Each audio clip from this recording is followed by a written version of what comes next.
प्रिय छात्रों, आज हम एनसीईआरटी कक्षा 10वीं गणित विषय के अंतर्गत अध्याय 2 बहुपद पर आधारित प्रश्नावली 2.2 के अंतर्गत शून्य ज्ञात करना तथा शून्यकों तथा गुणांकों के बीच संबंध की सत्यता की जांच करने पर आधारित प्रश्नों की चर्चा करेंगे। उसके पूर्व हमने पिछले अध्याय में देखा था कि रैखिक बहुपद के शून्यक और द्विघात बहुपद के शून्यक किस प्रकार से ज्ञात किए जाते हैं।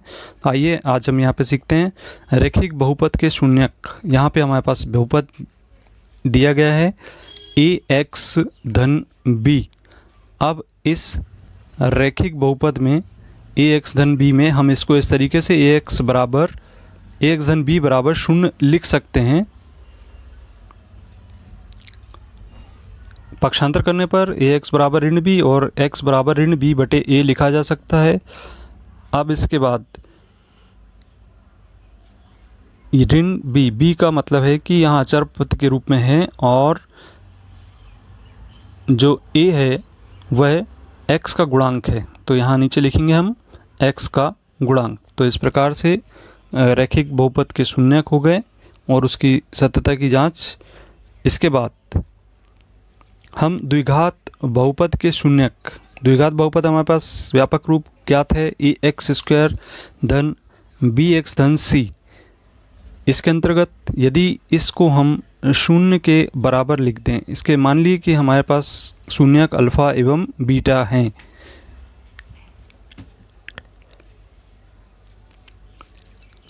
तब इसके शून्यक का योग अल्फा धन बीटा बराबर ऋण b बटे a तथा b का जो मान है वह x का गुणांक कहलाएगा। तो इसको लिख देते हैं ऋण x का गुणांक बटे a x² का गुणांक है, तो इसे लिख देते हैं x² का गुणांक।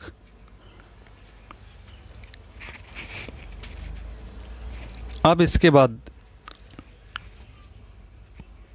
शून्यकों का गुणनफल अल्फा इंटू बीटा बराबर c बटे a के बराबर होगा। c अर्थात यहाँ पर अचर पद होगा और a x² का गुणांक होगा।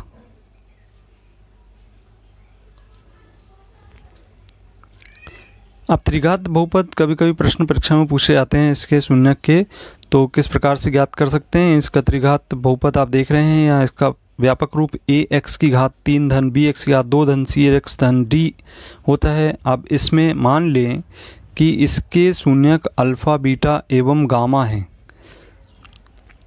तब इसमें इसके शून्यकों का योगफल अल्फ़ा धन बीटा धन गामा बराबर ऋण b बटे a होगा तथा अल्फ़ा बीटा बीटा गामा और गामा अल्फ़ा का योगफल c बटे a के बराबर होगा।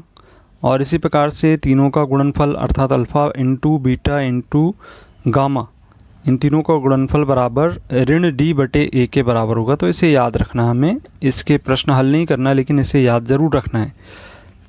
इसके बाद आइए अब हम एक उदाहरण पर विचार करें। उदाहरण क्रमांक 2, द्विघात बहुपद x² धन 7x धन 10 के शून्यक ज्ञात करना है और शून्यकों तथा गुणांकों के बीच के संबंध की सत्यता की जांच करनी। तो हमें ज्ञात है बहुपद x² धन 7x धन 10,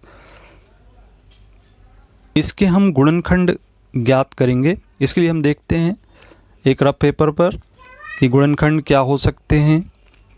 यहाँ पे 10 और 1 का गुणन करने पर 10 प्राप्त होगा।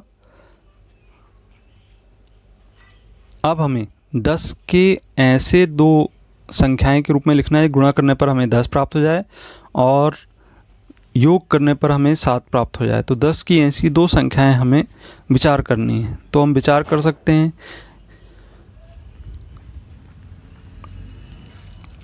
यदि हम 10 के दो संख्याएं ले लें 1 और 10 के रूप में, तो 10 एकम 10 होगा।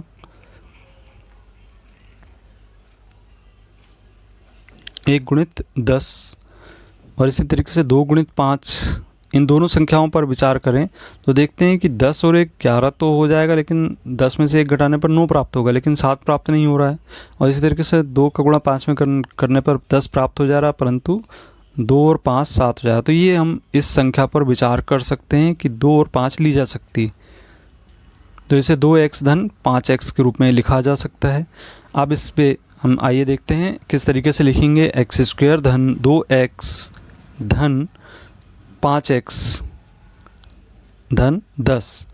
यहाँ पर हम समूह बना लें, 2 का समूह बना लेते हैं और विचार करते हैं कि कुछ उभयनिष्ठ ज्ञात हो जाए। इसमें कोई ऐसी संख्या राशि जिसका कि भाग जा रहा है, तो x का भाग यहाँ पर जा रहा है, उभयनिष्ठ ले लेते हैं उसे, x प्राप्त होगा शेष। और इसी तरीके से यहाँ से 2 प्राप्त होगा, x धन 2 कोष्टक में लिखेंगे। इसी तरीके से दोनों 5x धन 10 में से 5 का भाग जा रहा है, तो x बचेगा पहले और फिर धन 10 में भाग दिए तो 2 बचेगा। अब देख रहे हैं हम यहाँ पे x धन 2 दोनों कोष्टक हमेशा एक जैसे ही आना चाहिए, तभी हमारा गुणनखंड सही होगा। तो हम x धन 2 को उभयनिष्ठ ले लें। अब यहाँ पर उभयनिष्ठ लेने पर उभयनिष्ठ ले लिए तो यहाँ पे x एक कोष्टक में बचेगा, धन 5 बचेगा यहाँ पे। तो दूसरे कोष्टक में हम लिख देते हैं x धन 5। ये हमने लिख लिए। अब हम यहाँ पर शून्य ज्ञात करेंगे, तो 2 गुणनखंड में प्राप्त हो गए हैं, x धन 2 और x धन 5। तो इसके शून्य लिखे जा सकते हैं। इसको शून्य के बराबर रखना होगा हमें। x धन 2 बराबर 0 और x धन 5 बराबर भी 0। तो पक्षांतर करने पर यहाँ पे हमें x का मान प्राप्त होगा 1, तो ऋण 2 प्राप्त होगा। और इसी तरीके से x का मान ऋण 5 प्राप्त होगा। ये 2 शून्य हमें प्राप्त हो गए। इसको हम क्रम से अल्फा और बीटा कहेंगे।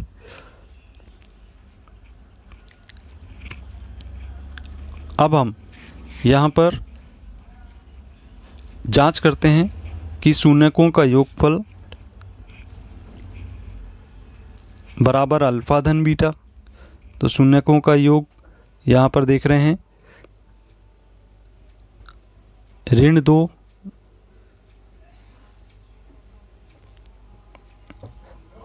धन ऋण 5। तो इस तरीके से इसको सरल करने पर ऋण 5 लिखेंगे गुणा करके, तो ऋण 2 और ऋण 5 बराबर हमें प्राप्त हो जाएगा ऋण 7।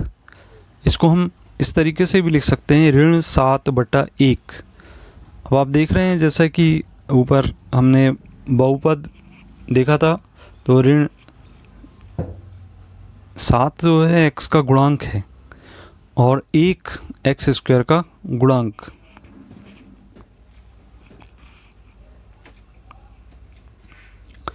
जैसा कि प्रश्न में ऊपर आप देख रहे हैं यहाँ पे कि 7x का गुणांक है और x स्क्वायर का गुणांक 1 है, तो ये लिख दिया हमने। अब इसके बाद हम